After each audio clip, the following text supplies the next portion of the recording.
اللي ممكن يحصل لما جيش قوامه 20,000 مقاتل يواجه جيش مكون من 200,000 مقاتل؟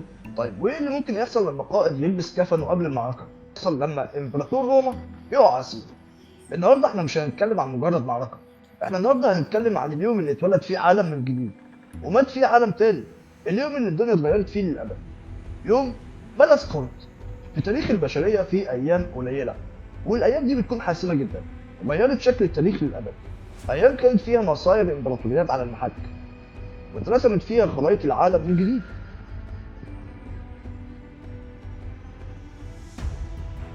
النهارده هنرجع لواحد من الأيام دي في سنة 1071 ميلادية ويوم معركة بلاس كونت.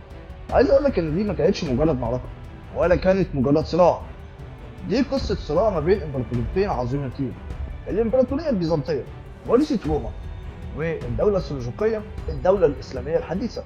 وهنا برضه هحكي لك قصة قائدين عظام جدا، الإمبراطور رومانوس الرابع اللي قاد جيش جرار عشان يرجع مجد الإمبراطورية البيزنطية مرة تانية، والسلطان قلب أرسلان السلطان الشجاع أو القلب الشجاع أو الرجل الشجاع، دي كلها أسامي تم إطلاقها على قلب أرسلان، واللي واجه الجيش ده بجيش صغير وقلب مؤمن. في الحلقة دي هنغوص في تفاصيل هذه المعركة الخالدة وهنتعرف مع بعض على إيه هي الأسباب اللي أدت لوقوع هذه المعركة، وإزاي قدر جيش مكون من 20,000 مقاتل إن هو يهزم جيش قوامه أكثر من 200,000 مقاتل، وإيه اللي حصل في اللحظات الحاسمة، وإزاي المعركة دي غيرت الدنيا للأبد. فاستعدوا معايا لرحلة في قلب التاريخ، يوم غير الدنيا للأبد.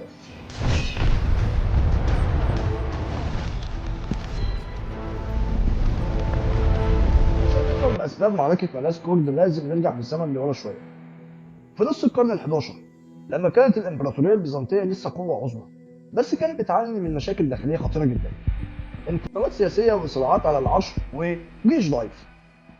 في سنة 1068 ميلادية تولى رومانوس الرابع عرش الإمبراطورية البيزنطية، وهو كان قائد عسكري طموح جدا، وكان حلمه الأكبر إن هو يرجع مجد الإمبراطورية البيزنطية ويهزم أعدائها. وفي نفس الوقت كان في قوة جديدة بتظهر في الشرق، والقوة دي كانت هي الدولة السلجوقية أو السلاجقة الأتراك بقيادة السلطان قلب أرسلان. كانوا بيتوسعوا بسرعة ووصلوا لحد حدود الإمبراطورية البيزنطية.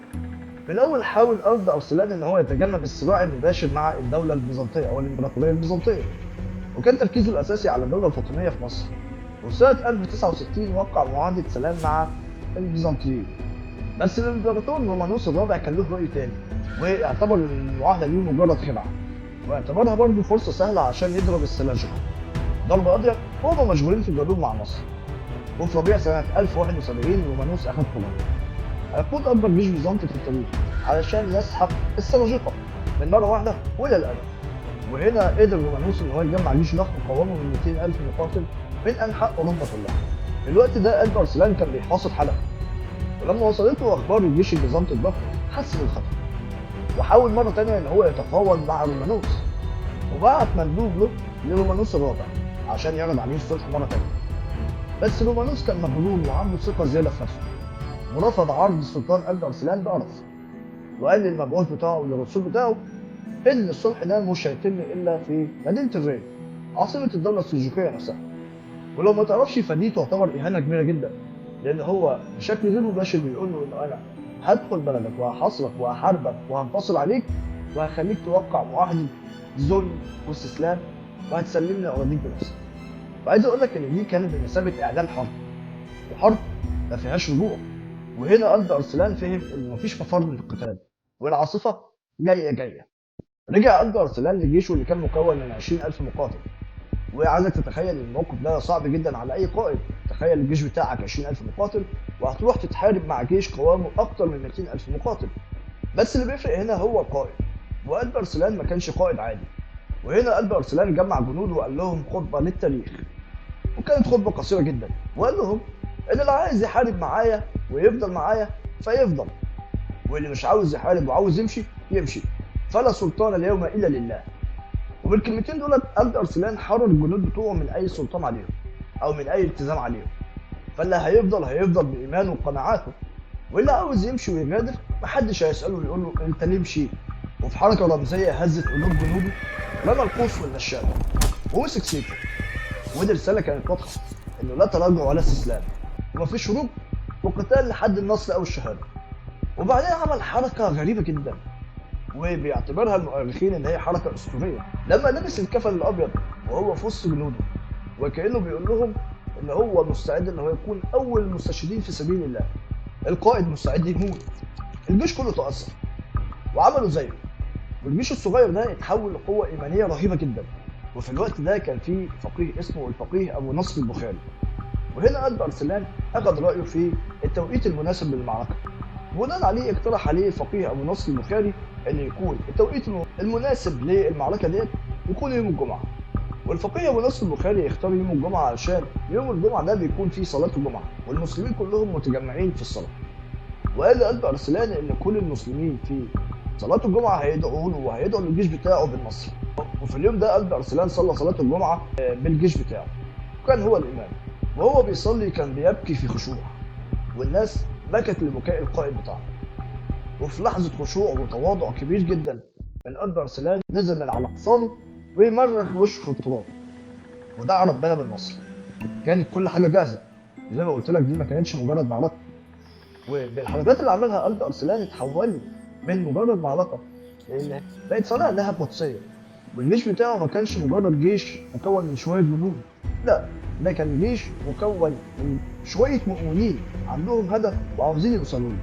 وفي 26 أغسطس سنة 1071 ميلادية اتقابل الجيشين في سهل مداسكور. وهنا تظهر خطة قلب أرسلان الذكية. قلب أرسلان استخدم تكتيك عسكري عبقري جدا. قسم جيشه لفرق واستخدم تكتيك القرن والفقر. الفرسان السلاجقة كانوا بيهاجموا بسرعة كبيرة جدا وبعدين ينسحبوا بنفس السرعة، وفي وقت انسحابهم كانوا بيسحبوا وراهم الجيش البيزنطي للفخ اللي عمله قلب أرسلان. وهنا بيجي دور أندرونيكوس بوكاس، واحد من القادة البيزنطيين واللي كان بينافس رومانوس على العرش. انسحب بقواته من المعركة وطلع إشاعة بإن القائد اتقتل. وهنا الفوضى ضربت صفوف الجيش البيزنطي. في اللحظة دي قلب أرسلان أعطى الإشارة للجيش بتاعه بإنه يهجم من كل مكان، ووقتها قدروا فعلا إن هم يحصروا الجيش البيزنطي إنه اتلخبط وإن صفوفه مش قادر تجمع بعضها. وتحولت المعركة لمذبحة في كام ساعة بس. كام ساعة بتوع النهار انهار فيهم الجيش البيزنطي اللي ما كانش حد ابدا يتوقع ان هو يتم هزيمته. الالاف اتقتلوا والالاف غيرهم هربوا. والحدث الاعظم في المعركه دي ان الامبراطور رومانوس بذات نفسه يقع اسير في ايدي جنود الجيش السلجوقي. ودي كانت تعتبر صفقه في تاريخ الجيش البيزنطي او الامبراطوريه البيزنطيه، ان قائد الامبراطوريه البيزنطيه يقع اسير في ايد اعدائه. ودي كانت تعتبر لحظه تاريخيه بكل المقاييس. وكالعاده جابوا السلطان الاسير ولكلمة السلطان قلب أرسلان. ورومانوس هنا كان متوقع ان هو هيتم اهانته او هيتم قتله، بس اللي حصل كان صدمة له وصدمة لكل الامبراطورية البيزنطية. وهنا قلب أرسلان عامل السلطان رومانوس او الامبراطور رومانوس بكل احترام ودار بينهم حوار ودي. والموقف النبيل ده كان صدمة للعالم كله في وقتها، ما كانش بس مجرد صدمة للبيزنطيين بس. خليني اقول لك بقى ان نتائج المعركة دي كانت اكبر بكتير من مجرد اسر الامبراطور. معركة ملاسكورد كانت نقطة تحول تاريخية، وده لأنها أنهت السيطرة البيزنطية على الأناضول، والشوكة البيزنطية اتكسرت للأبد في المنطقة دي. رقم 2 كانت بتمثل بداية التوسع التركي، والباب اتفتح على مصراعيل لكل القبائل التركية علشان تسكن في منطقة الأناضول. رقم 3 وهو تتريك الأناضول، وهنا بدأ يحصل عملية تحول ديموغرافي للمنطقة بالكامل، والأناضول اتحولت من منطقة مسيحية بيزنطية إلى منطقة تركية مسلمة. رقم 4 وهنا مهد الطريق لقيام الدولة العثمانية، عشان بعد قرون تقوم الدولة العثمانية على أنقاض الدولة السلجوقية. وعايز أقول لك كمان إن ده كان يعتبر واحد من أهم أسباب الحروب الصليبية اللي قامت بعد كده. معركة ملاسكورد ما كانتش مجرد انتصار عسكري، لكنها كانت بتعتبر بداية دنيا جديدة، وتعتبر هي اللحظة اللي اتولد فيها تركيا الحديثة. خليني هنا أقول لك في النهاية إن دي تعتبر قصة عن الإيمان والشجاعة والقيادة الحكيمة، قصة قائد آمن بربه ووثق في جنوده وعامل عدو بنبل. إرث ملاسكورد لسه عايش لحد النهارده، بيفكرنا إن التاريخ مش بس بتصنعه الجيوش الضخمة، لكن كمان بيصنعه الإيمان الثابت والقلوب الشجاعة والقرارات الحاسمة في اللحظات الفاصلة. في السهل ده من حوالي 1000 سنة الدنيا اتغيرت للأبد. في النهاية يا صديقي، قصة سهل ملاسكورد أو معركة ملاسكورد مش مجرد حكاية عن سيوف وجيوش، دي تعتبر قصة أعمق بكتير جدا. دي قصة عن إن الإيمان الصادق ممكن يهزم العدد الكبير، وإن الشجاعة ممكن تغير المستحيل، وإن النبل والأخلاق ممكن يظهروا حتى في أصعب اللحظات. البرسلان ما انتصرش بس في معركة، لكنه زرع بذرة الدولة استمرت لقرون، وغيرت شكل العالم اللي احنا عايشين فيه لحد النهارده. فايه رأيكم في المعركة دي؟ وهل في معارك تانية غيرت التاريخ تحبوا ان احنا نتكلم عنها؟ يا ريت تشاركوني آرائكم في الكومنتات. بس كده، سلام عليكم.